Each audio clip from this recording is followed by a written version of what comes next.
حبايبي الحلوين، بطلة حكايتنا النهاردة هي بنوتة اسمها مرمر. مرمر بنوتة شقية بتحب تلعب وتتنطط وتجري. كانت بتركز في كل حاجة حواليها. هي ذكية جدا، عاملة كده زي المفتش كرومبو، بطل الفوازير اللي كان بيحل الألغاز البوليسية. كانت بتحب تسأل كتير، وكان لازم ماما تجاوب على أسئلتها. وفي يوم من الأيام خرجت ماما وأخدت معاها مرمر، وراحوا المول علشان يشتروا طلبات للبيت. وهم ماشيين كانت مرمر مبسوطة وبتقول بصوت عالي: أنا بطلة حكايتي وأقدر أحل كل الألغاز. أنا شجاعة وقوية. قوليلي يا ماما، لو أنا تهت وسط الزحمة الكتير دي أعمل إيه؟ في اللحظة دي ماما أخدتها في حضنها وضمتها وقالت لها: انتي ذكية، ما ينفعش تخافي أو تقلقي، واوعي تجري وتروحي مكان بعيد. خليكي في مكانك وانا هعرف اوصلك. ما تخليش حد يضحك عليكي، واوعي تاخدي حاجة من حد. ولو حد حاول يمسكك ويشدك اصرخي بصوت عالي وقولي لأ. دافعي عن نفسك بالتمارين اللي اتعلمتيها من ألعاب الدفاع عن النفس. شايفة يا حبيبتي الراجل اللي لابس اللبس ده؟ هو ده حارس المكان. زي ما انت ليكي يونيفورم خاص بيكي للمدرسة، هو كمان لازم يكون لابس يونيفورم المكان. هو ده اللي تتكلمي معاه وتقوليله اسمك الحقيقي مش اسم الدلع. وانتي بنوتي الحلوة اللي حافظة رقم تليفوني، واكيد عارفة كلمة السر اللي بيني وبينك. اي حد يضحك عليكي ويقولك انا اعرف ماما اعرف بابا، انتي اذكى منه، قوليله قولي كلمة السر. وهم ماشيين ومبسوطين حست مرمر بالجوع، فعلى طول ماما طلبت الأكلة اللي مرمر بتحبها. مرمر حضنت مامتها وقالت لها: النهاردة أجمل يوم في حياتي.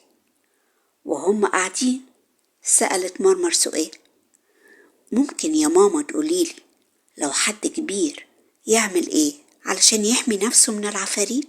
ماما ردت عليها بصوت كله حنان وقالت لها: بصي يا حبيبة قلب ماما، احفظي الكلام ده كويس. لازم نعرف ماما أو بابا المكان اللي هنروحه، مش عشان يراقبونا لكن علشان يحمونا. ولو رايحين مكان غريب هنصور كل حاجة حوالينا، وفي وقت الخطر هنبعت الصور للشخص القريب مننا. تليفوننا لازم يكون مشحون، ولازم يكون متصل بالإنترنت، وهنشغل الGPS علشان وقت الخطر نعرف نبعت اللوكيشن أو العنوان.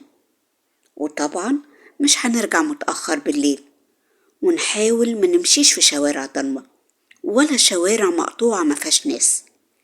أي حد هيسأل عن حاجة هنسيبه ونمشي. دي مش قلة ذوق، لكن الدنيا بقت صعبة والمجرمين كتروا ومش باينين. وطبعا يا حبيبة قلب ماما، قبل ما نخرج لازم نكون أكلين كويس علشان لو حصل حاجة نعرف نقاوم وندافع عن نفسنا بحركات الدفاع عن النفس. لما نخرج منمشيش من نفس الطريق، لازم نغير روتين الطريق علشان لو حد مراقبنا نحيره. هندخل كنيسة، جامع، مول، سوبر ماركت، أي مكان لحد ما نطمن. بلاش نمشي في اتجاه الطريق، نحاول نمشي عكس الطريق علشان نعرف نشوف كل حاجة قدامنا. وطبعا بلاش نشغل نفسنا عن الطريق ونحط الهاند فري في ودنا. لازم نكون صحيين ومركزين علشان وقت الخطر نعرف نتصرف. نحاول كمان منلبسش أي حاجة تكتفنا زي كوفية طويلة، شنطة ايديها طويلة، علشان محدش يشدنا منها. كفاية عليكي كده.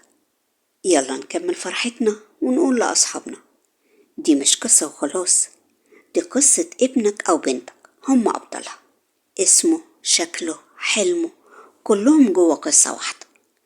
خلي طفلك يعيش الحكاية وساعده يكون بطل حكايته. فلكل طفل طريقته الخاصة. يا ترى يا أصحابي، مرمر كان عندها قوة الفضول، ولا قوة الحنان، ولا قوة الخيال، ولا قوة الإصرار؟ اكتبوا لنا في التعليقات.